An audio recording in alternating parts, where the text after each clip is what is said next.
Something about the velvets is like, they kind of need to be lint rolled. Like, so I take like painter's tape, or like when people buy them, like you might have to lint roll it because like, you know, pet hair or little bits of fuzz stick to the, I'm over here just like picking fuzz out of the bush of the painting. Hi, I'm Hilary Greenstein, and I'm a figurative abstract painter. I specialize in painting femme bodies on abstract and velvet surfaces.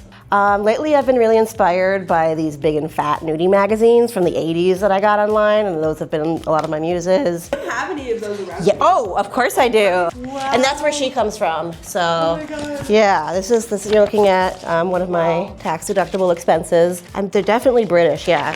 So I went and had a bunch of them online, and I got like 4, but I kind of want more because they're so good.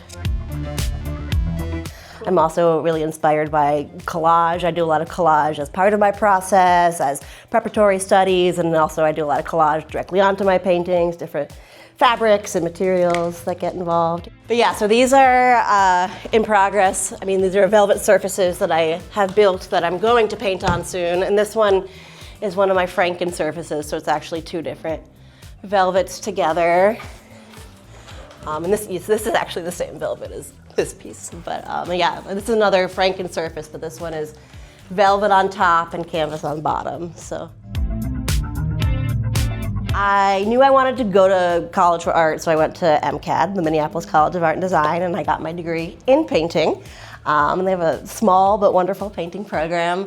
But yeah, I always wanted to be a painter, and I like working large, so right out of school I was like, well, I'm an oil painter, I like working big, this isn't gonna cut it in my apartment, so I need a studio. And yeah, so in 2014, right out of school, Madison and I were sharing a space on the 5th floor with someone, and then this space opened up. A year later, I got in here, and I've been working out here ever since. So yeah, I've been in this space since 2015. Yeah, definitely my favorite painters are Marlene Dumas and Alice Neal. Are kind of like, I don't know, my matriarchs of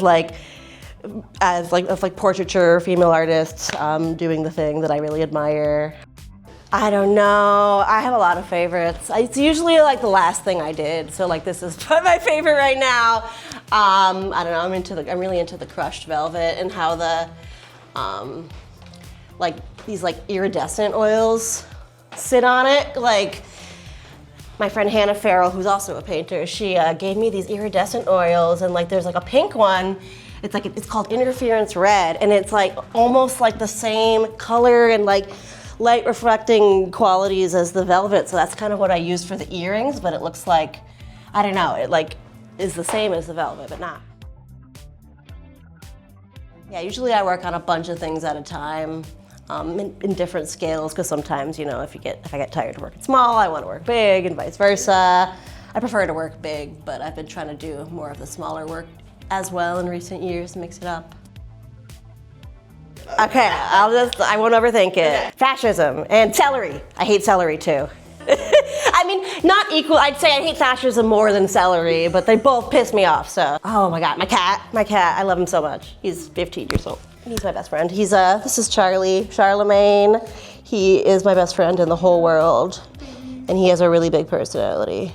Mornings, waking up early, for sure. I'm a night owl. I'm not a morning person. Something I'll never do again. Put nail polish remover on things to try to get paint and or stains out of things, because I drive my fiance crazy because I've ruined a couple things by being like, nail polish remover will get it out, and I'm like actually like ruining the table or the remote or whatever. So I'm not allowed to use nail polish remover on anything except for my nails now. Madison Rubenstein down the hall. She's awesome. We used to be studio mates, and we lend each other art supplies all the time, you know, so. I always get a chai with oat milk, and usually like the ginger chai. I've been into the ginger chai lately with oat milk, and if I'm really sleepy, I'll make it dirty, get a shot of espresso in there.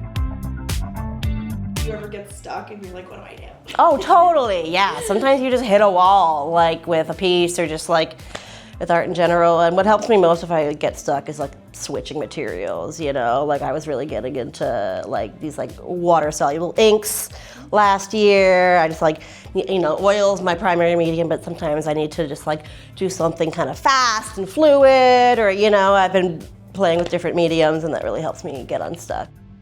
Well, I have a mentee who's in high school and a protege who's an adult, but yeah, I would just tell people make a lot of stuff and don't be too precious with it, you know, like I think about all the energy I put into making the stuff in college, and it was like, I don't want to show any of it now, but like that was just like developing the skills to get where I want to be. So just like make lots and lots of stuff and don't be too precious, and it's okay to paint something over and start something new, you know?